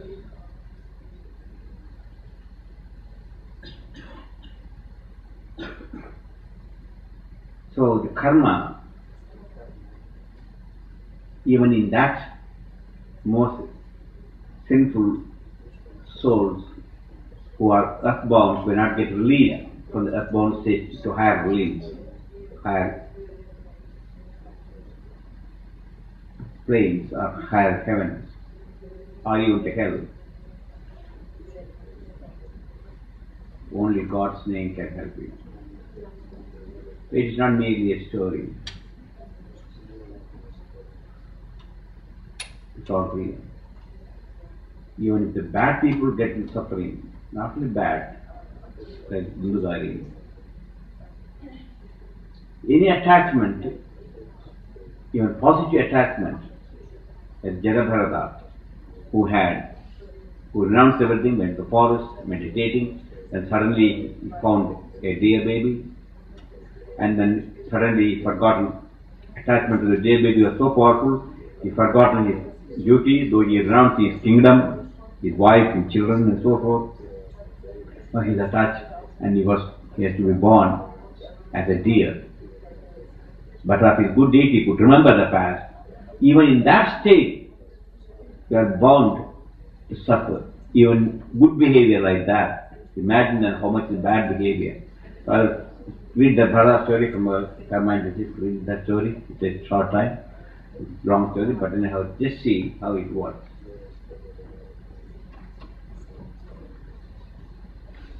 The purpose of all this is to give you little bit insight into our physical dimension. Our physical dimension has got different layers. The first layer is the gross physical sheet. So also, the next layer is the vital sheet, where the ghost and spirit functions. That's the story.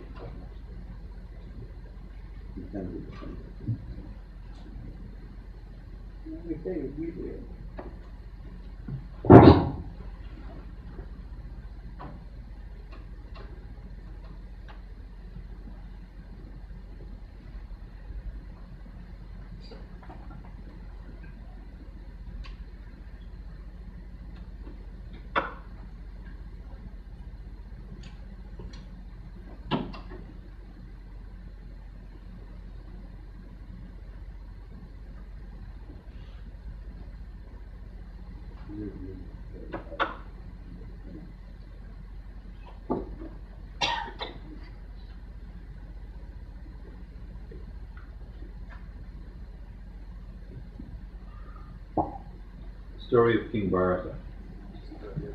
This Bharata is different from the Bharata of Rama's brother. He was a very famous king, very pious king, and his name was Bharata. Because of his pious ruling and a great king, the India was called Bharata Varsha. It was named after him. It's different from Bharata, from the Rama's brother. Bharata, the son of Rishabha, ruled the kingdom well. He was a righteous man and his rule was perfect.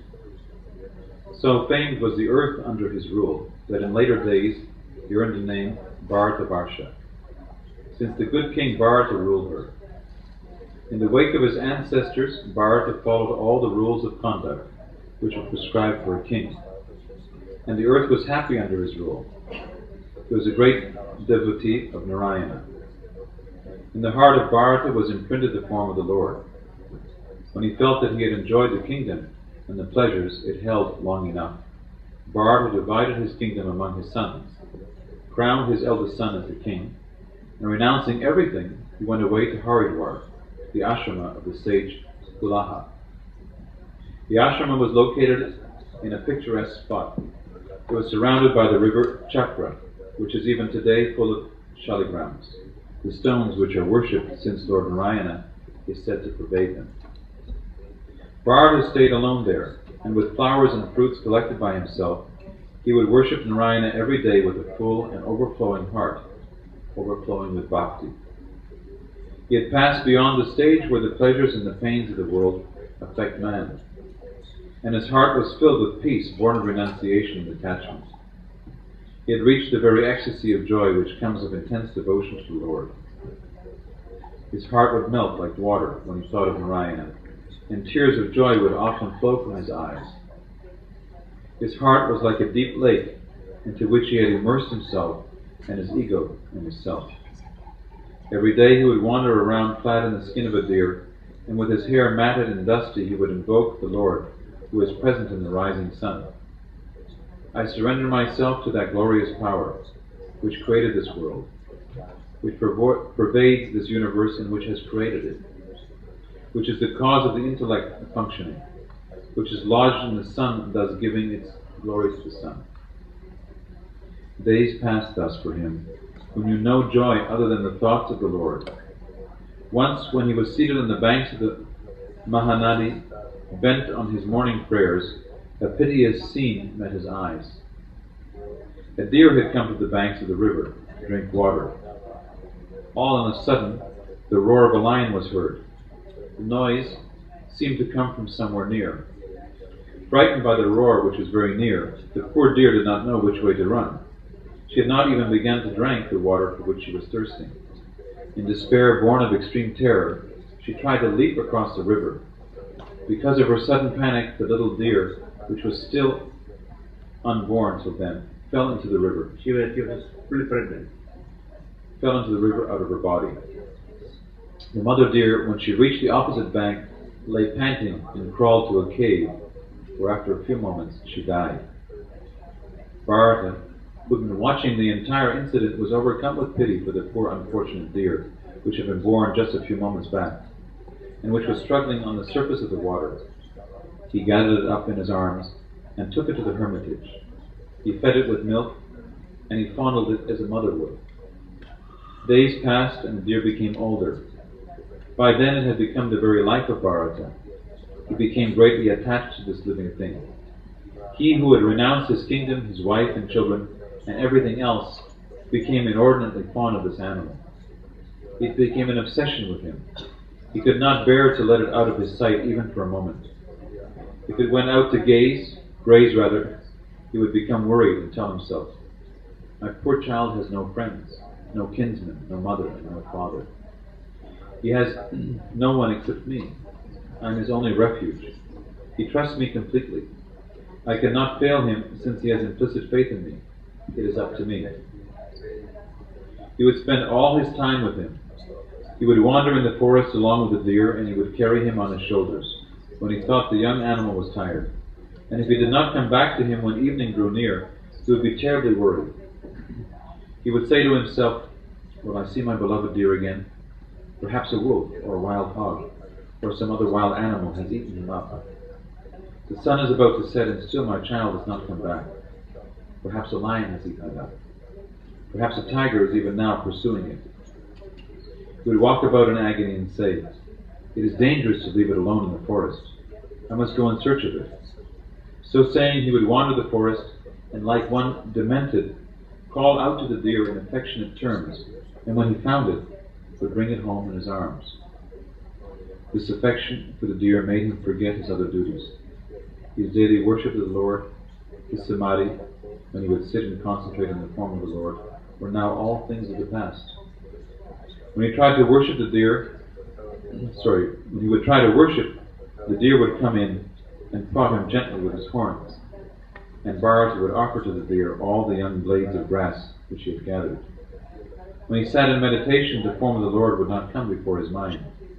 The antics of the young deer would come before his eyes, and he would smile indulgently at the thoughts of his pet. In short, everything was now forgotten, and the deer was the only thing that mattered. He would fondle it like a mother, and he would spend hours together talking to it. This was indeed a terrible state of affairs for one who had renounced the world. Days passed by, and death, which is no respecter of persons, finally drew near to Bharata with the speed of a storm, and entered into him like a snake would enter into the hole where the rat lives. Bharata fixed his dying eyes on the deer, and his last thought was of the deer. Aching for his pet, Bharata gave up his breath. Now Bharata is the deer. Bharata was born again. Since his thoughts were fixed on the deer, since with his last breath he was calling out to the deer silently, he was born a deer. But he was fortunate in one thing. He had the privilege of remembering his previous birth. Overcome with self-pity, he told himself, "What a pitiable state of affairs is mine now. I had abandoned all kinds of attachments. I had made the forest my home, and my mind was ever lost in thoughts of the Lord, and in remembering the many stories about him. There was a place in my heart for Narayana, and nothing else could find a place there. My mind was firmly fixed on his lotus feet, and into that calm lake came a disturbing factor, the affection I developed for the deer. So powerful was it that it made me forget everything else, even my Lord Narayana. I had strayed far away from the path I had been following. As a result of that, I had been born as a deer, instead of reaching the Brahmin state. Such is the power of affection and attachment to worldly things. I must try and exhaust this birth by associating myself with people whose thoughts dwell on Him. My mind will once again become attuned to the higher sphere. By thinking on Him, by listening to His praises, by listening to conversations and talks about His glory, I will get rid of this yanma, and it will become free of this earthly bondage. In the form of a deer, Bharata traveled towards Shalgrama, which was a spot where rishis congregated. Staying there, living on the grass growing in the ashramas, and drinking the waters of the river flowing there, Bharata spent his life painfully waiting for death which would relieve him. Finally he died and was granted freedom from the form of a deer, a mere animal. Okay, that is the story of the King Bharata, who renounced the whole world, all his power, position, yet in that mind comes a disturbances by in the form of a deer baby, and was attached to that. But at last his good karma gave him release from the deer body. Now he was born, the continuation in the Bhagavad-gita, I conclude that he is born as a Brahmin boy, because now he has got his good birth again. Because soul never gets trapped in one body, it always moves up. So now he temporarily suffered, setback was there, because the good karma done in the previous life and previous birth, so he has got a Brahmin body. But he can remember again the past two lives. My God, I was a king, then I became a deer, now back I came to my Brahmin body, and I must not, this particular life, I must make it into a miserable state like I did in the last. So from the very beginning, he acted as a deaf and dumb. And he did not try to learn anything. His mind constantly fixed on Narayana, Hare Krishna. Mentally he always repeated the mantra. He constantly saw God everywhere. Yet he appeared in appearance, from the external appearance, appeared to be a jata, means inert, or a madman. He never tried to learn anything, he never tried to follow any rules and regulations. He would sit hours and hours without talking, and he never played with the children even when he was young. He never practiced pranayama, gayatri was not necessary because he transcended all those earlier stages. Yama, asana, pranayama, pratyahara, dharana, they are all gone. He is living the last bhumiya. Yet others thought that he is inert, and his father died, and he had only an elder brother. He wants just to keep him. He made into some job, some land. He just go and give a stick and remove all the crows away, drive away from the cornfields. So this way, their brother sat in the cornfield and ate corn, whatever he can find, throw some to the bird, and enjoying his life, just constantly remembering only God, nothing else, not the body. Or others thought he is mad. That's his brother also. And one day, as he was just sitting, he was grown up and young and strong and healthy, and mentally sometimes smiling, sometimes laughing, sometimes just like a mad person. But he is constantly in the divine consciousness. And there comes few bandits looking for a man to be offered to Kali, their mother, their deity. That the chief of the bandits in the forest. He had, just like the Brahmin story, he also did not have a child. So he prayed, like everyone wants children. So he prayed to Mother Kali, that's his deity. And Mother Kali is worshipped in the forest, in a small temple. And offered, Mother, if I have a child, and I will give an offering, a human body as a sacrifice, human animal. And he was blessed with a child. And so he sent his soldiers to go and find a man to be offered to Mother Kali. And they saw, when they came to this village, in the middle of the cornfield and wheat field, there's a man laughing sometimes, but sometimes happy, sometimes he's smiling, sometimes he's talking, God knows what he talks. Where the ideal person, because he is full of muscles, and good animal for sacrifice to Mother.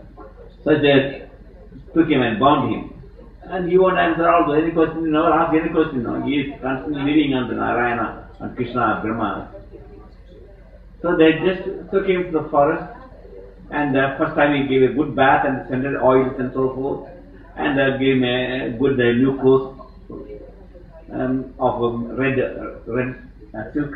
That's the way they before they slaughter the red silk, and put beautiful garlands and candle paste and so forth.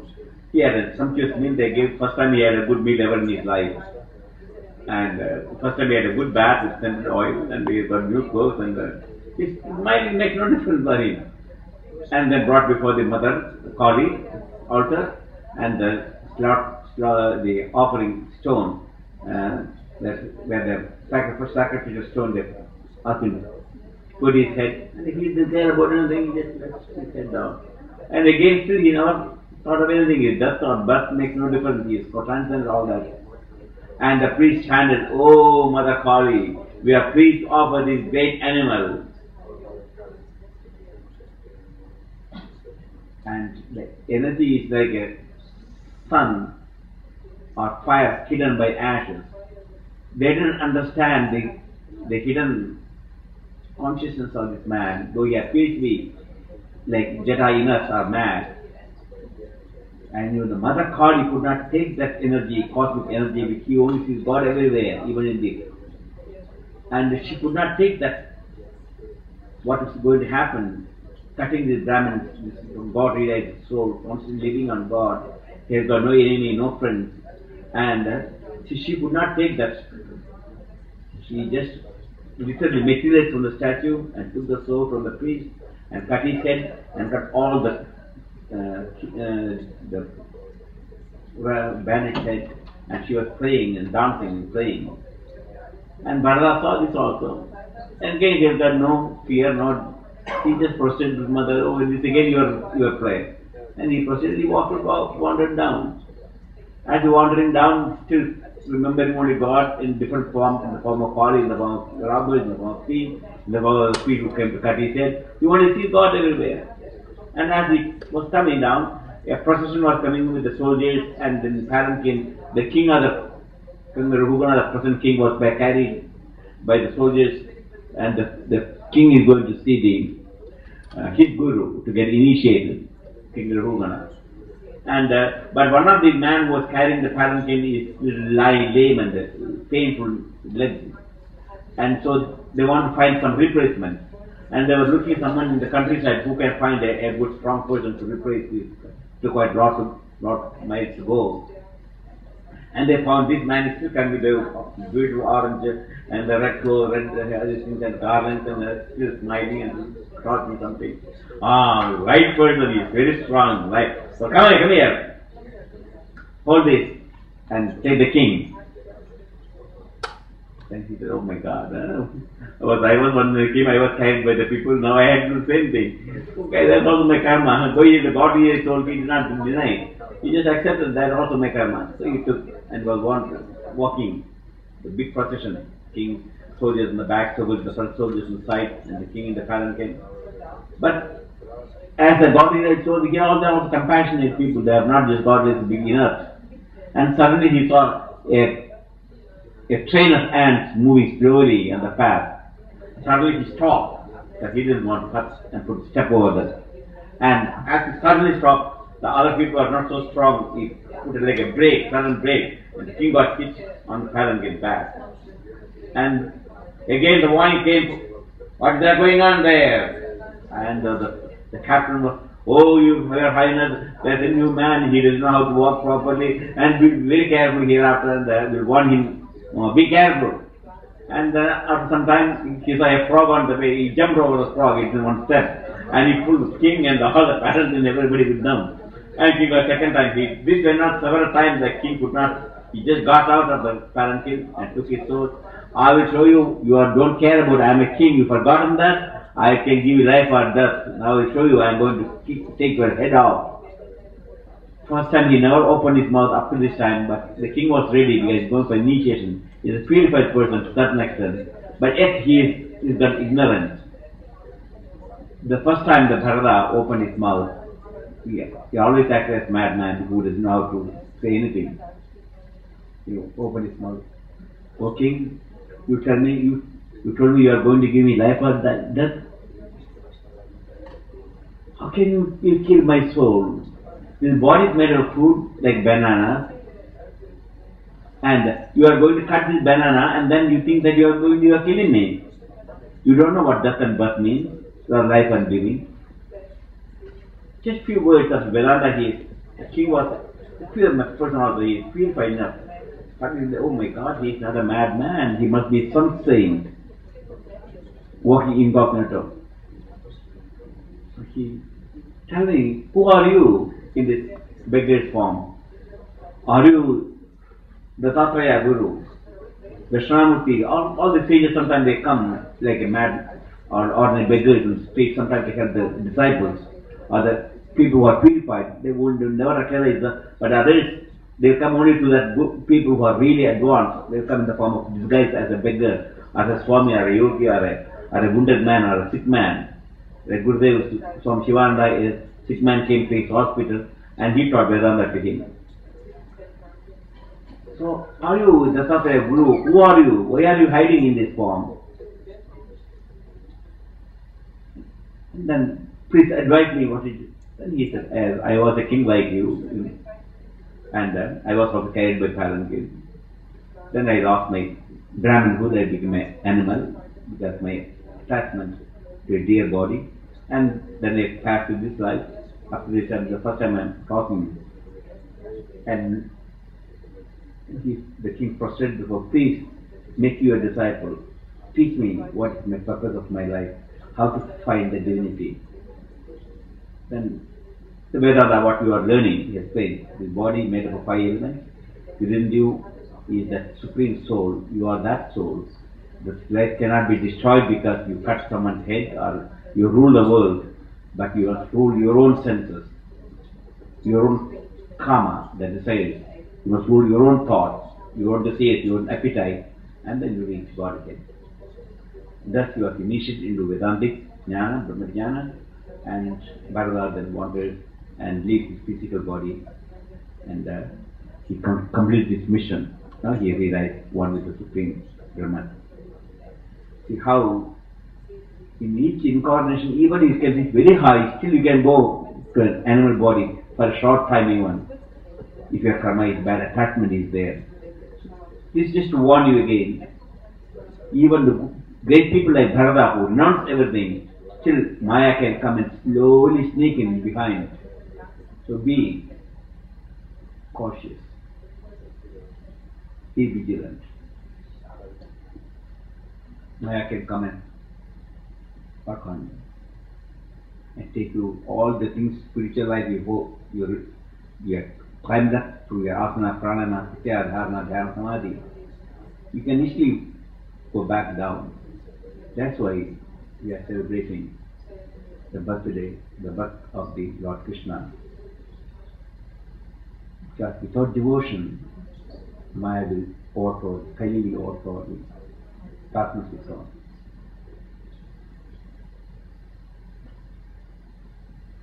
One story I will tell you, then we will go to Krishna's birth, and then we'll worship, and then we'll have prasad, Krishna like sweets.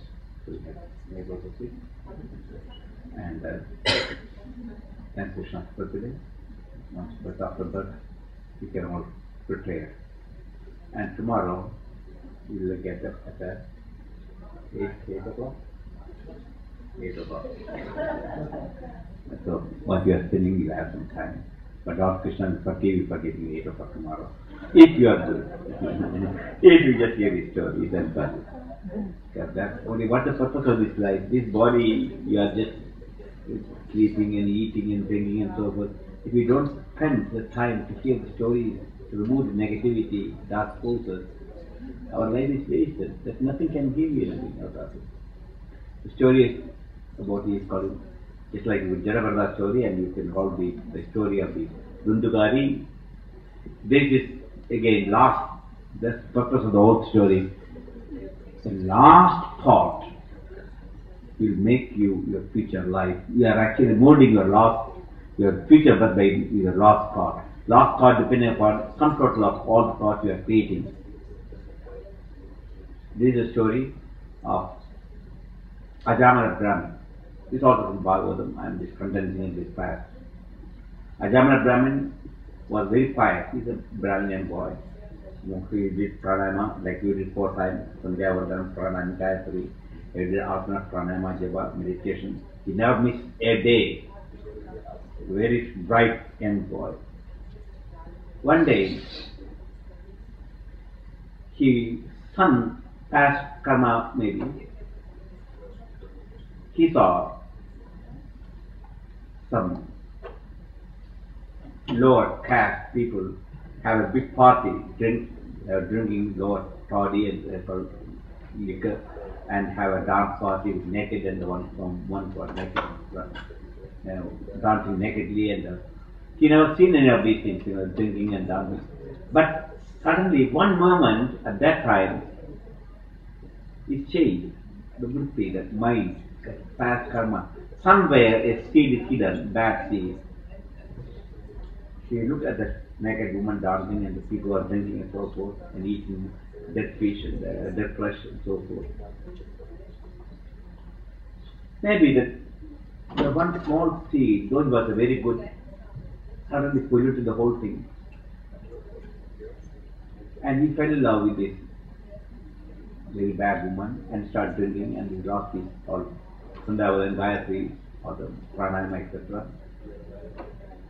And he had several children with this lower caste woman. And lower caste means the people who have brain is not developed, that's enough. They are born in lower caste. When the mind is not, they evolve, they only eat and drink and smoke and kill and so forth and hunting and living. That's only the purpose of life. It's called low caste. But Brahmin who was gone about, suddenly he was attached to a low caste woman in this type of life. His life became a part of their life. He also started drinking and eating meat and having association with this woman, and then he had children, several children. Really family man, just like the story of the first story of the Jarabada, and then before the Dudugari, the Brahmin. And then he had one son, youngest son. His name is Narayana. Because we always give the name Narayana, Hare Krishna, Rama, etc. You all know the purpose is because Mr. Fiery, Mr. Hair, and Mr. Rocky, and Mr. Bhusho, then whatever it is. We call everyone's name, that means God is there. Devi, Durga, Sita, Narayana. So we gave different names. The father will call only, a father and parents will call only God's name. So if they see only the child, oh Mr. Rocky, come here, Mr. Heavenly, come here, Mr. Gold, come here. You don't call that. So you just spiritual name. That's why it is spiritual name. That's what India, all Hindus give spiritual names to their children.